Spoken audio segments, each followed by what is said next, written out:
Hello मेरे प्यारे बच्चों, कैसे हैं आप। उम्मीद है कि आप सब बहुत अच्छे होंगे और आपकी छुट्टियां भी बहुत अच्छे से गुज़र रही होंगी, पढ़ाई करते हुए और खेलते हुए। और मेरे साथियों और ख़ास करके मेरे बुज़ुर्गों, जिस तरह से मैंने कल आपसे इससे पहले वाली वीडियो में बताया था कि मैं एक ऐसा सिलसिला शुरू करने जा रही हूँ कि जिसमें मैं तमाम जितनी भी कुरान मजीद में सूरें आई हैं, मैं उन सूरों को ये साबित करूँगी कि किस तरह वो हर इंसान के ऊपर इक्वली एप्लीकेबल हैं। क्योंकि हम में से ज़्यादातर लोग इस बात को समझते हैं और उन्होंने दिल में इसको बिठा रखा है कि कुरान जो है वो सिर्फ़ और सिर्फ मुस्लिम्स के लिए है, मगर ऐसा बिल्कुल भी नहीं है।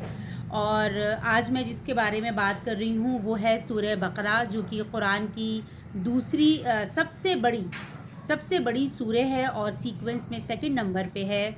ऐसे तो ये सूरह बकरा जो है वो 286 टू 86 सूरह हैं इसके अंदर, और बहुत लंबी तफसीर में बहुत सारी बातें कही गई हैं, मगर मैंने उन सब से निकाल कर एक बहुत आम सी बात जो बहुत ईज़िली बच्चों के जहन में आ जाएगी, वो टॉपिक्स मैंने निकाले हैं इसमें से, ताकि मैं आपको बता सकूं। जिसमें से पहला जो सबसे अहम टॉपिक है वो है जनाब आदम अलैहिस्सलाम का। इसमें बात की गई कि इसमें कई तरह के लोगों के बारे में बात की गई, जैसे कि कुछ लोग जितने देखिए, सबसे इम्पॉर्टेंट चीज़ ये है कि हम किसी भी चीज़ को या तो एग्जाम्पल्स के थ्रू अगर हमें बताया जाता है तो हमें वो याद रहता है, या हमें कहानी के थ्रू बताया जाता है तो याद रहता है। तो इसमें यहाँ पर रियल एग्जाम्पल दिए गए जनाब एडम के बारे में। हर रिलीजन के लोग जानते हैं कि एडम जो थे वो अल्लाह के नबी थे, और पैगंबर उनको क्यों निकाल दिया गया? उनको इसलिए निकाल दिया गया क्योंकि वो ग्रीड की में जो है ना, उनको ग्रीड आ गया था।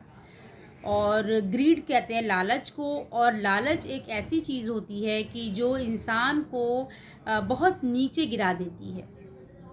इसी चीज़ को सूरह बकरा में कहा गया है कि लालच से बचने के लिए जो तरीक़ा बताया गया है वो है spend for the sake of Allah God, भगवान। कहा गया है कि आप जो हैं वो लालच से तभी बच सकते हैं जब आपके अंदर देने का जज्बा हो। इस बात को सूरह बकरा में कहा गया है कि अपने अंदर देने की आदत को पैदा करिए, देना, ताकि आप देने से क्या होता है कि हमारा दिल जो है वो नर्म हो जाता है, हमारा दिल जो है उसके अंदर लालच ख़त्म हो जाता है जब हम देना शुरू कर देते हैं। लालच कब आता है? जब हम इकट्ठा करते हैं।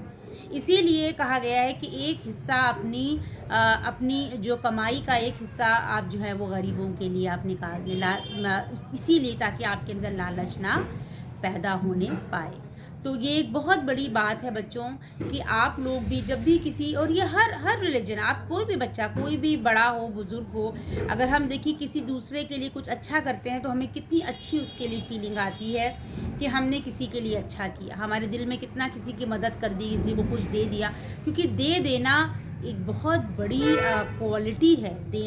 लेना बहुत आसान है। It is very simple to accept anything, but it is very very difficult to give away your precious things. और कहा, और दो भी क्या, दो वो जो तुम्हें सबसे बेहतर लगता है। लोग क्या देते हैं? लोग देते वो हैं जो हमें ज़्यादा अच्छा नहीं लगता, हमारे यूज़ का नहीं होता, हमें उसकी ज़रूरत नहीं होती है। We probably give away those things, but in Quran what Quran says give your best to others. So ये मैं आपको बात जो है वो सूरह बकरा से मैंने ये निकाली, तो मैंने कहा मैं अपने बच्चों को इस चीज़ को मैं बताऊं, और मैं अपनी नेक्स्ट वीडियो में आपको बताऊंगी कि सूरह बकरा में किन 3 लोगों के बारे में बताया गया है, और वो 3 लोग हर रिलीजन में हैं। वो 3 लोग ऐसे हैं जो आपको हर रिलीजन में मिलेंगे, और हम नेक्स्ट वीडियो में इन्हीं 3 लोगों के बारे में बात करने जा रहे हैं। सो आज के लिए बस इतना ही, और नेक्स्ट वीडियो में आपसे मैं जल्दी ही मिलती हूँ। Take care, bye bye.